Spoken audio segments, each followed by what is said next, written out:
Most of my videos are about how to study tips, productivity hacks, and ways to stay motivated. But this week, I wanted to bring you along for a more personal look into my study sessions, routine, and what my week actually looks like when I'm trying to do it all. But first, let's look at my newest hobby. So basically, I've been really looking forward to making a little balcony garden. It's kind of my phase now. If you guys haven't noticed, I'm always talking about something different. I'm obviously very ADD, and then I just get these random hyperfixations. So sometimes it'll be, I don't know, freaking gardening like you're seeing now. So right now I'm just putting the indoor potting soil. Also, I've been obsessed with this YouTube channel recently. I also have really bad hyperfixation on specific YouTube channels, especially ones that start teaching me things, and then the more I get into them, the more I want to involve myself in the activity that I'm watching. So I started watching Epic Gardening, and if you guys haven't watched their videos, holy shit, don't. Unless you want to start gardening, because I was 100% immediately involved. They got my ass. I was like, wow, this looks like a lot of fun. Next day I'm buying soil. Wow, there's a really big stick in here. I don't particularly want that. I'm gonna stand that up.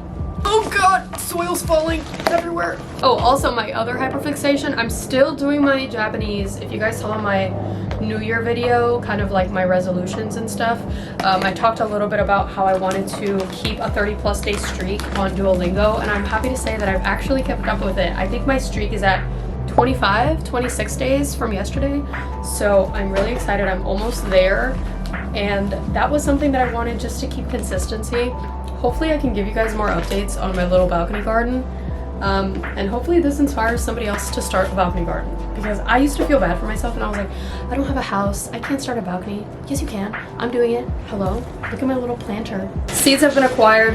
This is the Ferrymorse spinach Bloomsdale long-standing something, okay? I don't know.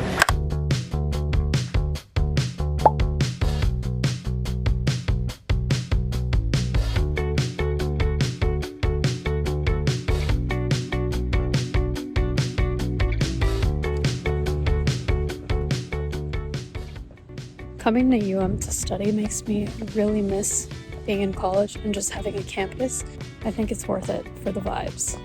The residual tiredness from working throughout the whole week has caught up to me, and I'm just exhausted. It's 10 p.m.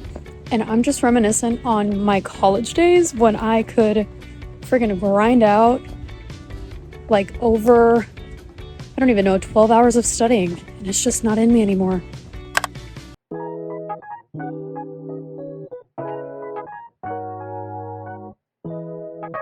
So I already had not the healthiest breakfast. I had to order some fast food because I just didn't really have anything in my fridge. I do have to do some studying today. I have to focus a little bit more on the psych-soc section of the MCAT. I find it really hard to study psychology and sociology because once you start learning it, it feels kind of obvious. A lot of these terms are redundant, and a lot of times the definitions are kind of self-explanatory. So I almost feel like it's a waste of time to study psych for this exam, but then I remember it's literally equally as important as any other section, and I haven't been giving it as much time. So today I'm going to try to dedicate myself to focusing a little bit more on the psychology portion of my exam and bring you guys with me. Obviously, now I just have to put some laundry away. I really don't want to.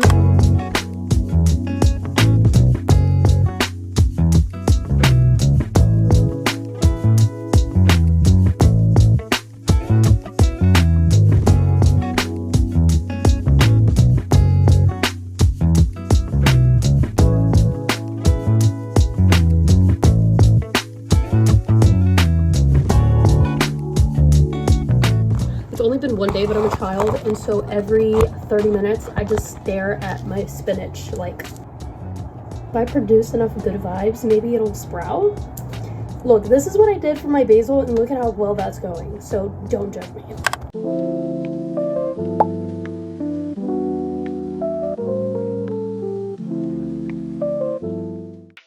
Okay, I started studying and doing some psych-soc. I'm literally only one page of notes in, but I genuinely don't care about the subject, and I wanted to show you guys what I do in scenarios where I could care less about the topic that I'm learning. I talked about this a little bit in my last video. My how to stop giving up and actually study.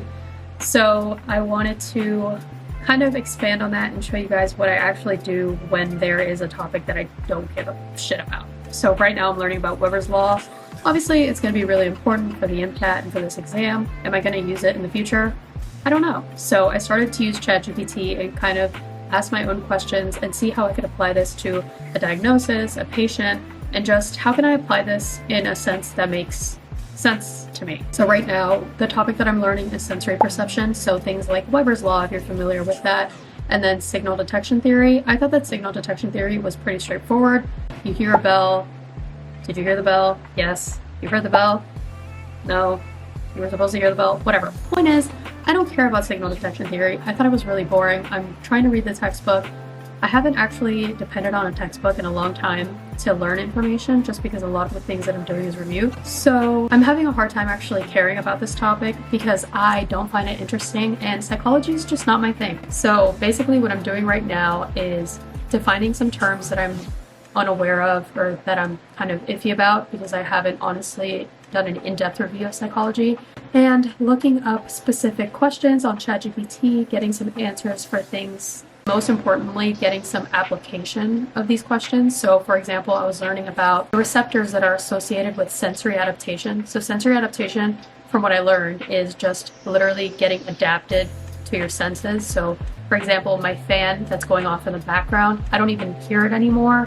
You know, the sensation of our clothes and our body, it's just things that we've become adapted to. So that's essentially what sensory adaptation is. I was like, okay, great, next. And then they started talking about all of these receptors that are involved, like tonic receptors and phasic receptors. And so I wanted to go as far as to understand how these receptors are actually important in our body and how they apply to certain diagnoses. So I actually learned that tonic receptors are actually involved in arthritis and the pain that develops in people with arthritis. I don't care about the actual receptors or about this topic, but the fact that it applies to a diagnosis that's so common to a lot of people and even people in my family, I thought that was kind of cool.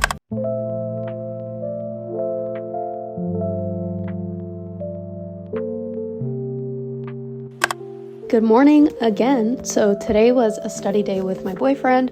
We kind of went grocery shopping to make ourselves a good breakfast before we actually sat down for a couple of hours to do Anki and some review.